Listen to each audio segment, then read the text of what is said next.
Ghost Hunt at Hagood Mill in Pickens, South Carolina, June 14, 2025. Tickets are $25 and are sold on Eventbrite and in person at the Dark, Strange and Mysterious Market in Easley, SC on June 13th and 14th. Special guests for the Ghost Hunt is Brandon Cooper and Blaine Rohan. Hagood Mill is known for its rich history and mysterious activity. Can you see spirits? Can ghosts talk to you? Find out. Ghost Hunt, June 14, 2025. Tickets cost $25. We will gather at 7:30 p.m. Eastern Standard Time and do a history haunting tour until midnight.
Hey, everybody. There's Gwen. Hey. I pop up. I'm like, what? No. How things going? Good, busy, but good.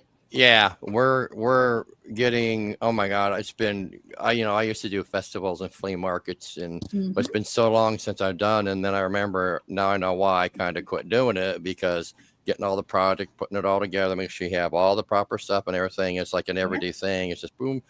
But it's going to be cool. We're talking about the strange, dark and mysterious market that we're going to be at.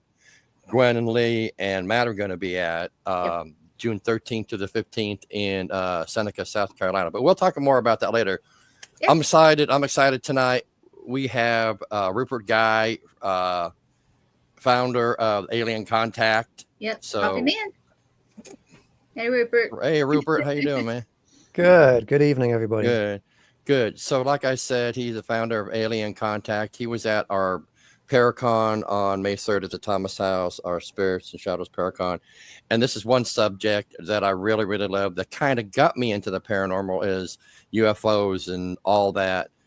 So that's what we're going to talk about tonight a little bit. So Rupert, if you don't mind, go ahead and introduce yourself and let everybody know what, you do and about the Alien Contact. Yeah, well, my background is as a space scientist. So I have a first-class honors degree in physics with space science and technology. Yeah. I used to use X-ray telescopes in space to study extragalactic X-ray sources. So I've got this scientific background. But my entire life, I have been fascinated with the paranormal. I, from a young age, was having sleep paralysis quite often, having different entities coming to me. And so I've applied my scientific, logical way of analyzing things to the paranormal and to aliens. Nice. Yeah. And so in the last 5 or 6 years, I've really focused in on Hi, Kathy. Yeah. Non-human entities. And now I travel around the world, hosting alien contact meditations, astral projections, and a communication with these different beings. That's what I do. That is so cool. Like I said, that's like one of my favorite things. But when, people say, oh yeah, I believe there's aliens and UFOs and all that and everything. But when it comes to doing what you do, that's gets into my interest, because just like with the paranormal, oh yeah, the place is haunted, but me, I like to research in the history. Why is it haunted? How come it's haunted? And with the alien, and I don't like using the word alien, but I guess, it's EB or whatever they're calling them now. But with that, I watch, we talked about Stephen Greer, and I watch other people, Billy Carson and all them, and different whistleblowers or whatever you call it. But that piqued my interest, because I'm more interested in, okay, why are they here? What are they doing here? That kind of thing. That's what piques my interest. Why do you think in your research, we talked about the Phoenix Lights and everything, and your communication with them. So that's an interesting story. So if you don't mind, go ahead and tell that story with the Phoenix Lights. Yeah. So I was intrigued with the Phoenix Lights, and I have a online group where people can join me, and I will guide people through a meditation, an astral projection to any beings or craft or events that were out there. And we attempt to communicate psychically, telepathically with those beings. And so I led a group online of astral projectors and remote viewers. Ooh. Back to the Phoenix Lights when that happened. And we cautiously approached the craft, and we're doing all this on a basis of unconditional love, friendship, peace. And we approached the craft, and we respectfully initiated contact with the That is so cool. And we didn't get a lot of visuals of what the beings looked like, but we were able to communicate with them fairly effectively. Hey, Joe. Yeah. Hey, everybody. Wow. Saying hello there.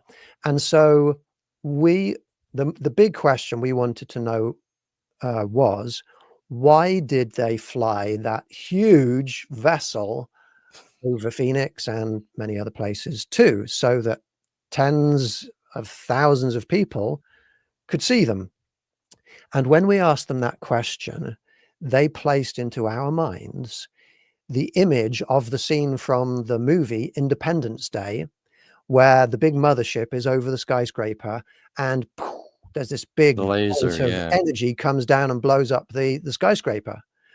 And initially, when we saw that was a bit worrying, because they're showing us. You're gonna think, oh God, here we go, right? Is this what's just about to happen now?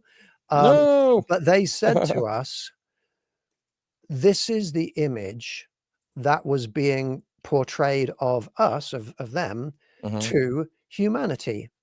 And what they wanted to do was to fly their massive craft over the US to show people, yes, they do exist, but they're flying over peacefully. They're not blowing things up. And as Hollywood portrays them, right? Absolutely. So I then immediately got on the internet and looked up the dates associated with the Phoenix Lights and the Independence Day movie. And it turned out that the Independence Day movie came out the year before. Yeah. So that's why they flew over, because they wanted to show humanity that the way they were portrayed in the movie Independence Day is not how they really are. That's interesting, because, like I said, we went to South Mountain, which is just, just south of Phoenix, huge mountain range, Estrella Mountain Range, where behind that they do the bombing for the Navy, Marines, but anyways, Hale-Bopp was coming, and we came up from Tucson, and everybody wanted to go see Hale-Bopp, and we were about halfway up the South Mountain, which is, it's tall, but I don't remember how tall. And all of a sudden, these lights start popping up, and one at a time, and we're like, what the heck? And then, of course, it spread wide, and we're all looking like, what the heck's going on? What are these, lights that we're seeing? And then, of course, all the stories came out afterwards and everything. But me being curious and poking my nose in where I'm not supposed to, I do research. Why are they here? And you telling that story, what they told you, makes perfect sense. Oh, we're being attacked. Oh, the aliens are here for this reason, and then, of course, you hear different stories about people talking about it and doing documentaries about it and everything. And, I've heard so many different things about there was TR-3Bs on the tarmac at Phoenix International when this was happening, all kinds of crazy stuff. But, I like your approach and not coming to, oh my God, we're all going to die and they're going to blow us up and aliens are mean. And of course, Hollywood has to put their 2 cents in. And I think the people that are serious about it are like, whatever. But your average American or whoever is going to believe the crap that Hollywood portrays about the aliens and everything. I mean, do you think that was the main reason that they were there? And why would they pick Phoenix? I heard it came from Nevada, Area 50. I heard all kinds of stuff. But what's your opinion on that? Why do you think Phoenix? Well, I can't remember all of the details of the Phoenix lights, but I do recall watching documentaries where they say that those lights traveled over 2 or 3 different states. I mean, it wasn't just Phoenix. There are vast areas of open desert out there and, areas without high population densities. Phoenix was the place where there were the most people seeing them, but they did travel a large distance. Yeah, I heard Kingman, Phoenix, then over Tucson, and then I can't remember where else it was seen after that. But those are the ones that I heard about. But, I've always wondered, well, everybody thinks that the paranormal is ghosts and everything. It's not. It's cryptids, UFOs, ghost hunting. But to me, that's what got me into the paranormal was, I think that's like the second one. Me and a buddy, you remember Bruce? He was at the con. My friend Bruce, and we were in Tucson. I can't remember when it was, early 86 or 87, and they got a Davis Monthan Air Force Base there and a mountain range north of us called Mount Lemmon. And there's, we saw the what? The Catalinas, that's what it's called, yeah. And we saw diamond-shaped objects over that too. And then you hear the jets coming, hitting their afterburners from the Air Force Base and going up. So yeah, there's a lot going on, especially across United States. And I guess there's been an interest or a peak, into the UFO thing, that more people are actually believing it now. But with your approach, we talked about Stephen Greer, how he's got the close encounters, and he does DE5 where he contacts them and everything. Now, are you still, talk about the astral projection and everything. Are you still doing that? Are you still contacting the I hate to call them aliens, but the extra the EBEs or whatever, or aliens, whatever? Are you still doing that? I'm just going to address what do we call them, because these beings are telepathic, and it really doesn't matter what word we use to them, because when you communicate with them telepathically, they don't hear the words, they hear what you mean by the words. So to them, it doesn't matter. There are some people in the world today just pushing ideas that certain words, like the word alien, are racist and, not good, discriminatory. And it's like, no, you just look, if you look up the definition of the word alien, it simply means different from us. So it's actually more, I think, more controversial to call them extraterrestrial, because you're making a big assumption there, and that assumption is not held out with much evidence at all. And in fact, if you listen to the whistleblowers coming forwards at the moment, and the people who are coming from the government and the Pentagon coming forwards talking about these beings, they're not calling them extraterrestrial. They're calling them interdimensional beings or biologics. Everybody, Extra biological entities. yeah, There's a lot of everybody's words. sort of jumping around nervously trying to stay away from the word alien, but it really is a perfectly okay word to use in my opinion. So I'm going to use the word alien, and they still like me. Well, So that's a good thing. And you're talking about I've never had, also part of before we went and saw the Phoenix Lights, when I was meeting a friend up there at a park, and people talking about this big craft going over us, and at the time the governor of Phoenix, Flash Summerton, was there, and at the same park, because he heard reports it. So he pulls up. I know who he is. My buddy knows who he is, but he doesn't introduce himself. And we look at this craft, probably 300 feet wide, go over us less than 1,000 feet. There was ripples on the bottom of it, like you see the heat on a road, and it just got really, really slow. And all he did was look at me and say, well, that was interesting. And he got in his car and took off. But here's the thing. He never said anything to anybody till almost 20 years after the incident. He didn't, he does his press conference, and he basically says, oh, you're all a bunch of weirdos and making things up.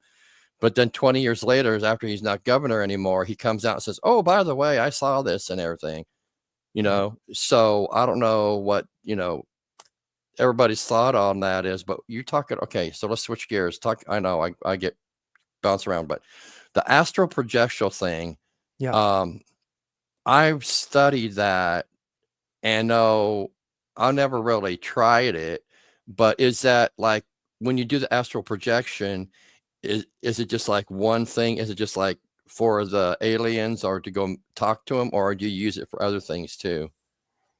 you can use it for other things too. Different people use different words and terminology. One common phrase that is used is remote viewing. Yes. So remote viewing is when you are seeing something remotely from a distance. It can be anywhere in space, anywhere in the universe spatially, but it can also be anywhere in time. You can travel backwards through time, forwards through time. I was going to ask you that. Yeah. And this is a recognized reality that even the CIA, you can go to the CIA website and you can download their information about remote viewing. They have an instruction manual for how to remote view, which is publicly available, that you can download. So now some people think that remote viewing doesn't involve astral projection, that all of the information is around us, like, information in radio waves. I personally think that I've worked out logically that we actually, what I do is we take our consciousnesses to other times and places. So yes, I will go through a basic meditation of relaxation. We tune into our spirits, and then I guide people to astrally project. Now, when you do that, it seems like your consciousness is moving to wherever you want to go. We can go to a distant planet and communicate, remote view and remotely communicate with extraterrestrial beings who are truly extraterrestrial. Mm-hmm. Or you can remote view to find, where did you can't find your car keys. Where are they? You can sit down and you can tune into your spirit, and you can take your mind around your home trying to find your keys, and you get drawn to them. You can see where they are, and you can use remote viewing or astral projection like that. So, there are a lot of different applications for this. Now, the CIA and past governments have used them in the past, used astral projection and remote viewing in the past to find some of their aircraft that have crashed overseas in jungles and forests and things. They don't know the location, so they get remote viewers to assist them to find them. I am presently teaming up with some remote viewers to find the location of a cave where there are some artifacts Nice. that we're trying to locate.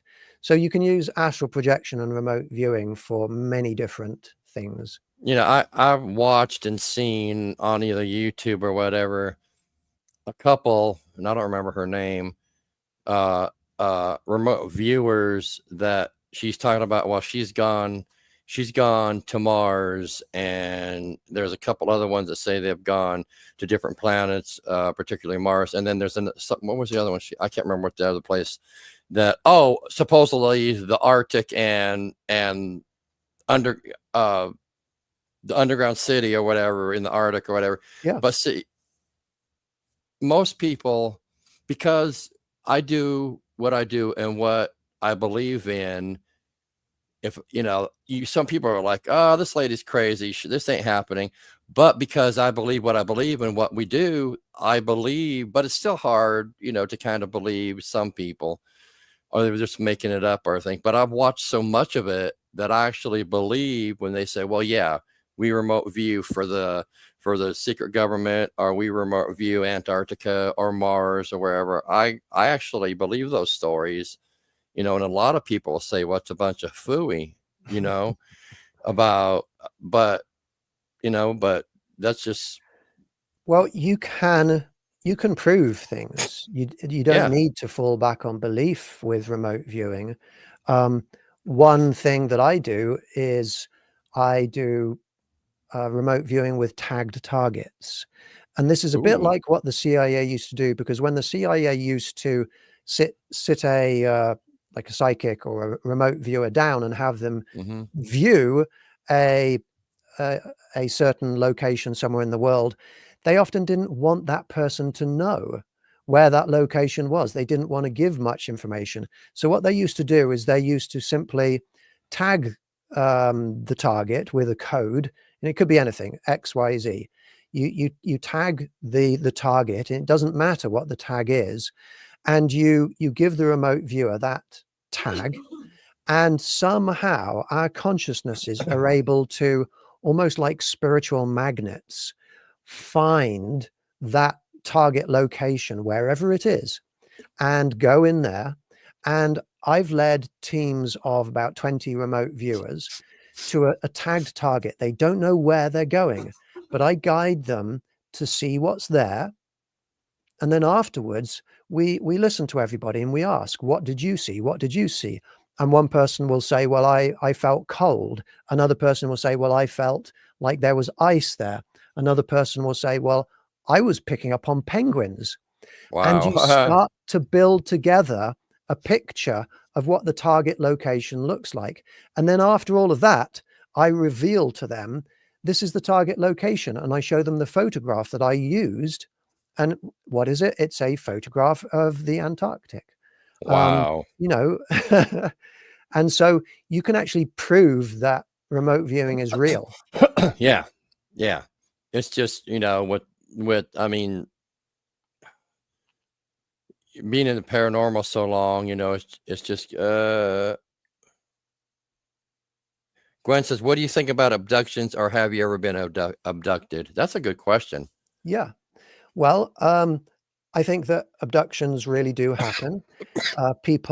Millions of people every year get taken by alien beings, non-human entities, against, many of them against their will, but let's just say without consent, without prior permission. They get taken, and I know a lot of these people. They feel themselves being drawn up through the air, maybe passing through the wall of their homes, taken up into often a little sort of transport vessel, like a UFO transport vessel, and then up to a larger craft. And there are a range of different procedures that then happen to those people. And aliens are definitely involved, and sometimes military personnel are also involved. I was going to ask you that. Yeah. That's what I heard. I heard that listening to certain people years and years and years that have added and never changed to their story, but never changed their story. One, Travis Walton, I I had a couple chances to meet him, but he's one I'd like to talk to, because over the, what was it, 73 or 74, he got abducted, and he hasn't changed his story, not one, over the years. You know, and there's other people that, you know, I've heard, well, no, it's, you know, because the TR-3Bs are supposed to be what do they call them, alien reproduction vehicles. They're supposed to be military, and we have more military crafts than we have the alien crafts or whatever. But, you know, I've seen the TR-3Bs, and I've seen, you know, almost like your classic UFO saucer. So I've seen, you know, a couple different things, but it's, you know, getting people, you know, well, yeah, I've been abducted. I heard it was a military. I heard it was aliens, or, you know, you hear different things about, but I personally, I believe, yeah, it may be military sometime. But what do you think when they do that? Do you think, or what's your thoughts on alien hybrids? Hybrids, yeah. What are your thoughts on that? Well, you see, these beings that we're connecting with, they have engineered their biological bodies. That much has been pretty firmly established, that they have genetically engineered those biological bodies from terrestrial DNA. And when you genetically engineer a body for yourself, you can engineer it any way you want to. And some of these beings have engineered out reproducing themselves. And the way that some of these species reproduce is to utilize humans in the process. So yes, hybridization, and also just sort of utilizing human females for reproduction or whatever. Yeah. And so this is common. This is what they do, and they do it as widespreadly as we you know, get involved in the reproductive processes of dairy cows to produce milk. Right. You know, I've heard, you know, about the hybrids that they'll abduct the females and, you know, impregnate them with alien DNA or whatever, so they get the hybrids and everything. And, you know, and then I've heard stories like, we came from Mars, you know, because the planet died or whatever, and that they all came here, and then there's aliens in the Antarctic, and then there's just so many stories. Yeah. You know, you're like, well, yeah, that could be possible, but that could be made up too. Yeah. But all these guys that I listen to, they all have the same story, not unless they're copying, you know, each other about, you know, how being, you know, we got. I heard there's like 32 different alien species, and I heard there's over 100 different alien species. Then I heard there's good ones and bad ones, and one type of gray is good and one type of gray isn't good, or, you know, then why are you thinking, why do you think that they've come here? You know, we heard you say what your thoughts are about the Phoenix Lights, but your typical everyday average alien, I mean, are there different species here, and why do you think they came here? Yeah, there's multiple different species of alien beings here. I'm going to distinguish between the humanoid aliens that are around us, things like the Greys, the Ebons, reptilians, you know, the tall whites. I'm going to distinguish the between Nordic, these humanoid aliens, and which are not extraterrestrial. They're engineered from terrestrial DNA, and they've been on this planet for hundreds of thousands of years. Yeah. And calling them extraterrestrial just is inaccurate. I'm going to distinguish between them and true extraterrestrials, because the universe is a big place. Yeah. And most life in the universe is extraterrestrial, but they don't look humanoid. The humanoid form is something that has evolved over billions of years to be adapted to this environment currently that we have right here, right now. And humanoids have only been here for, a tiny fraction of time in Yep. relation to, the history of life on this planet. And the idea that all aliens out there are all somehow coincidentally all humanoid at the same time that we're humanoid is just nonsensical. If they had Hey, evolved, Crystal. if they had evolved somewhere else. Thank you very much, Crystal. So Yeah. now we actually communicate with some species that are extraterrestrial. Now that's where it gets really interesting, because they're not humanoid, and they can be the most alien, unusual creatures. There's one being that we call Tuk Tuk. Yeah. Yeah. Yeah, I know. Yeah. She is we call her a she, but she's not female, like in the terrestrial sense of the word female, but she's very caring and maternal and loving. She lives on a distant planet. She doesn't come here physically, and she is in the shape of she's like domed on top, like a hemisphere on top, Yeah. but then conical, pointed underneath, a bit like a hot air balloon shape.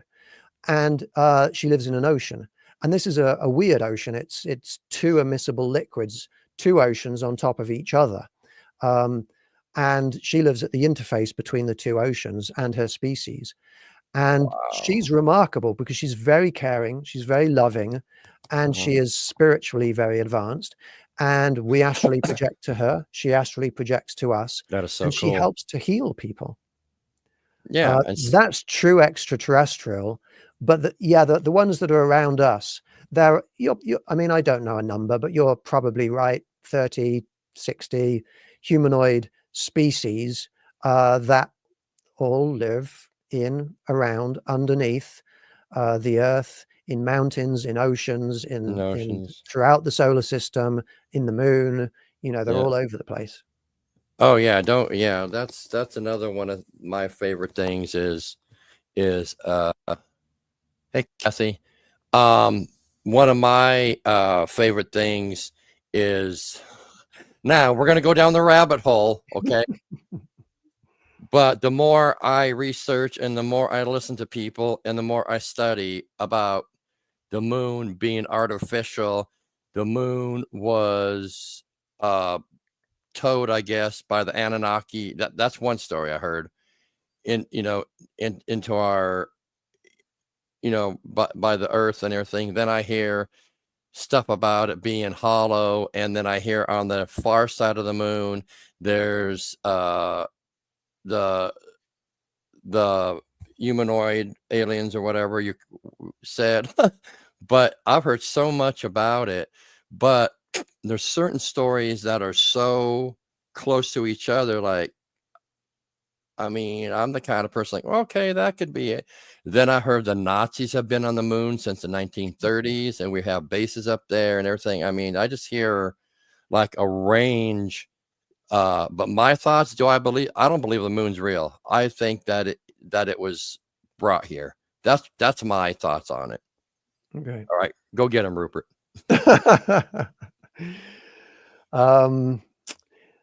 Yes. Well, I'm a space scientist, and I've looked at the science of the formation of the moon, the Earth, the solar system, the universe. And the great thing about science is it's built on proving things. That's Right. what science is. And proving things in a logical way, where logic is defined as the process of making deductions that are correct. That's what logic is. Right. So we are a belief-based species. Definitely. We just fall naturally into beliefs when we can't see something directly in front of our faces. Right. We believe things about the very tiny, like viruses. We believe things about the very big, like the universe. We believe things that are in different times because we can't see them. And the thing about beliefs is you can believe anything at all. Correct. Yeah. And most beliefs, therefore, are not correct because, beliefs have no limitations, just like our imagination. So when I look at things like the moon, I do see proof Well, I'm going to say very, very strong evidence. I personally have received proof by astrally projecting to the moon that there are bases up there. There are alien habitats and they're on the surface and they're underneath. So that much has been proved to me. And when we say, well, is the Earth hollow? Well, caves are hollow. Right. There are big caverns, big spaces underneath the surface of the moon that are hollow where they live in spaces. But I don't see any evidence that convinces me that the moon is anything other than a natural satellite, a big asteroid or planetoid early in the history of the Earth, smashed into the Earth as, long before it had cooled down and oceans and continents had formed. And because the Earth was already spinning, then the matter that was ejected continued the same motion, which is why the same side of the moon faces us. Tidal lock, yeah. So it's an unusual moon, but it seems to me to be scientifically fully explainable. Now, why do you think that? I mean, we could talk forever about this, but with the moon, why do you think that they would pick? Because the moon would that be to observe us, or just like, okay, hey, we don't want to scare the humanoids or whatever, and let's just take this easy and let everybody know that we're real and everything? Do you think that's why they picked to put bases there? Or I don't think they really worry too much about what humans think. If a human being decided to build a house in a forest where there happened to be squirrels, the squirrels might look at that house and the humans and think in their minds, oh, are they here to kill us? Are they here to save us? Are they here to observe us? And our motivations are nothing to do with the squirrels, right? I think these alien beings that are here, they're not here because of anything to do with us. They just live here. They came here. This is their home. This has been their home. The moon has been their home. We only notice that they're on the moon because that's close to us and it's about the only place we can get to in the solar system. But they're actually throughout the whole solar system, probably on all of the moons, probably on all of the planets, and they've even spread to local star systems within about 100,000. Within 100 light years, probably. Sean says, I remember you touched on that at the Paracon. However, people think the drones all over the country not that long ago were drones. For those of the paranormal world know they were not drones. What are your thoughts on the drones that popped up everywhere? I guess what she's asking. Yeah. I think some of them were alien phenomena. I think some of them were human drones. I think some of them are sort of industrial military complex, black operation drones that even our government doesn't know about. So yeah, I think a lot was going on. I think a lot was going on there. Ultimately, I think it ended up being a political manipulation. Because the industrial military. I agree with you. I mean, all of a sudden, that's just like with anything, when you get the UFO flaps one area or whatever for a long period of time and it's gone, just like, and then it goes somewhere else and it goes somewhere else. But with the drone thing, it was like the same thing. It's like, people were making AI videos about the drones crashing and everything and doing this. It was like a big deal.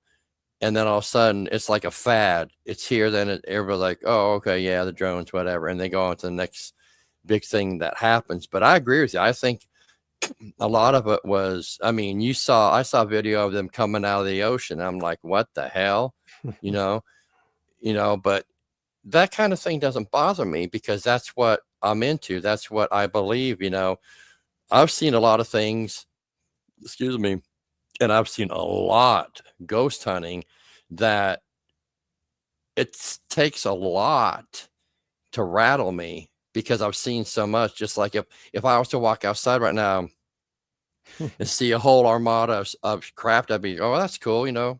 Point a laser at them. Come on, let's go. Let's take me to Mars or whatever. That I'm seriously, if they ever, I'd be the first one there saying, "What's up, guys?" And that wouldn't bother me. Yeah, I'm like you, Mark. And if there's something paranormal, doesn't matter how scary it is, I will walk towards it. Yeah. Walk, don't run. About a week ago, I was in Sedona, Arizona. I love Sedona. Yeah, I'm going to go back for an extended investigation sometime in a couple of months. Yeah. But I didn't have much time, but I wanted to go to Bradshaw Ranch. And so I just hosted a contact event in Phoenix, Arizona. Nice. That ended about 10:30. I got PM. I got in my car. I drove straight to Sedona, and I drove straight to, well, the road into Bradshaw Ranch is terrible. So I had to pull up and park and walk probably a mile to get to Bradshaw Ranch. But it was a dark night. The moon had not risen yet. And I was there about 1:30 in the morning. And I'm walking into an unknown location. Mm-hmm. And there was no other traffic, no other people, no other lights. And it was dark, and the trees started.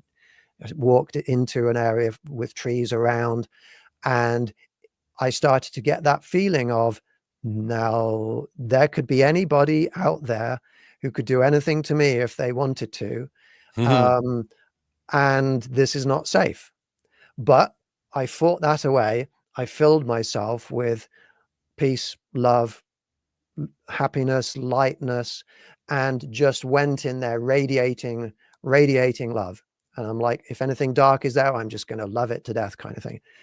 And so I walk up to that government fence. They fenced off part of that area. I get out my video camera, my night vision video camera. I start recording, and I walk along the fence to where the posts are, the actual entrance to Bradshaw Ranch, the gate. And I don't see anything obvious, don't see any lights. And I sort of look around a bit with my video camera. And when I turn around and go back to point it at the gates of Bradshaw Ranch, there is 3 or 4 yards in front of me, hovering in the air, a blue orb. Nice. And I'm videoing it, and I'm thinking, that is so cool. Hang on a second, is that, what is that? Somebody's shining a flashlight, and I'm moving it around, and the orb is sort of floating around like this. And I'm like, no, that's not a flashlight. And I move the video camera backwards and forwards, and it's like, that's not a lens flare. And this blue orb floats upwards like this into the sky. And then I say to it, hello, my name is Rupert. That'd be me. And it comes straight back down and starts moving towards me a little bit. And then, I'm not prepared for this. I didn't have a conversation planned, and I've never talked to an orb before. So I was like, are you alien? Are you like a human spirit? Can you talk to me? And it just sort of hovers around close to me. Wow. And I've got this on video. That is so cool. And then I say, well, I'm going to walk towards you a little bit. So I step slowly towards it. And then it surges towards my head and just misses my head and shoots off away from me, and it's gone. But that was that was an experience. I was gonna say, man, that's like the kind of stuff, for those who don't know what Bradshaw Ranch is, it's kind of like Skinwalker Ranch, but you could look it up. It's would you say that it's like a government thing, or they do like, because excuse me, Skinwalker, they got the show and they explain everything, but there, like I said to you earlier, there's not a whole lot about Bradshaw Ranch. So what's your opinion? Is it like a government installment? Is it like where they do have aliens and that kind of thing, or what do you think? Well, I think both locations have a history prior to the government getting involved. Mm-hmm. there is something about the locations. Both of those places, both of those locations have a heightened concentration of paranormal and alien activity. So something is going on in those locations. And the fact that there are aliens there often brings in paranormal, like ghosts and spirit-like, orb-like, other things like weird creatures and things. So I think that's probably that's the source of the paranormal stuff. But because those two locations are so well, have come to be so well known as paranormal hotspots and very likely portal locations, the government has therefore got involved. Of course they have. And bought both locations at different times to try and investigate. Yeah. But yeah, there's a lot going on out there, and it's all so fascinating, and with everything. And I mean, Sedona alone, there's so much. Yeah. I don't know. I can't even describe Sedona. I've been so many times. It's like they do the UFO conferences out there. They do, contact and all that and everything. And there's a lot of other stuff that they do too. It's like being under one giant pyramid or crystal or something. There's just so much, and being, I think, well, Utah, that that's all Native Americans. So who knows? Maybe they're something going on. But anyways, Rupert, I'd like to thank you so much for coming on tonight. And how can people get a hold of you or find you on social media? Yeah, I have a website, and it is patreon.com/alien contact. www.patreon.com/alien contact, and there's a join for free button in the middle of there, and you can watch lots of my videos and even get involved in some of my online events. Tomorrow evening I'm going to astrally project to that Sedona orb to see if I can communicate with it. What time? I'm glad you said that. What time? What time are you going to be doing that? That's going to be 6 p.m. Pacific time. So for you, that'll be 8 p.m. Oh, and that's on the Patreon. Well, because I'll forget it. So I'll message you and I can send you the link. And send me the link. But yeah, you're also on Facebook. But yeah, so what have you got coming up besides that? You got anything else coming up? Yeah. The first weekend of June, I'm hosting a contact retreat in the Tehachapi Mountains of California. So that's, I think, June the 7th and 8th. Thank you, Cassie. Yeah. So yeah, if anybody wants to attend that, just contact me through my Patreon group. I'm also going to be a couple of weeks later hosting events, actually towards the end of June, 3 events in England, one in Stratford, one in London, one close to Gatwick Airport. So, but I host events, online events, most evenings, healing events, astral projection, contact events. We communicate with the Galactic Council. Yeah, there's a lot going on. Wow, I'm definitely going to watch tomorrow and get more involved in that and everything. Something else I was going to say. If you ever decide you want to come to Tennessee and do one, we're in, man. Or anywhere close to Tennessee, we're in. Fantastic. Yeah, but Rupert, thank you. But really quick, I wanted to talk about Gwen. I don't know if you're there and want to come on and talk about the market and there you are. No, maybe. Yeah. Okay. So really quick. No, you're good. I know, because we want to talk about. So June 13th to the 15th, Seneca, South Carolina, where it's going to be, and Friday, it starts Friday the 13th, which is cool. Yeah, awesome. Yeah, we might. I don't know if we're doing anything that night or not, but we're gonna be there. It's Strange, Dark, and Mysterious Market. Gwen, okay, tell everybody what you and Lee are going to be doing at the market. Well, we're going to be at the market selling. We're going to have a haunted lab, which if most people know us, know that. It's really cool. And it's really actually cool. Haunted objects. What we do is we take them, you go around and you tell them your feelings at each station, and we put it in this data bank. I'm trying to make it really quick. We also are going to sell books. Lee has 5. And there's a couple other that we're selling. Also one, her mom, who was like my second mom, she wrote a book before she died, and we're selling it. What can I think? Mark's going to be there with all his stuff. Tell them about the ghost. Yeah. I don't know. Tell them about the ghost hunt Saturday. You guys are doing. So Saturday at Haygood Mill in Pickens, South Carolina, we are doing a ghost hunt. It has many different. We're going to break it up into stations, is what we're going to call it. But one of them is going to be the building that has the petroglyphs in it, which is very interesting if you've never been there. And that's $25. Which is not a whole lot, honestly. You get to go to however many stations we actually end up setting up. We're going to have some special guests. Of course, myself, Lee Triana, her husband, Matt, Brandon Cooper, Blaine Rohan, and maybe a couple of surprise people. Now, how can they? I'm sorry. Tell them how they can get tickets. I tell you what, if you haven't seen our commercials and everything, I'll play it before the next show, which starts in just a few minutes. Yeah. But just if you can't do that, if you don't see it, contact Lee, contact myself. Any of their pages, guys, and it's on ours. It's on Ghost of Tennessee too. Yes, we post it a lot.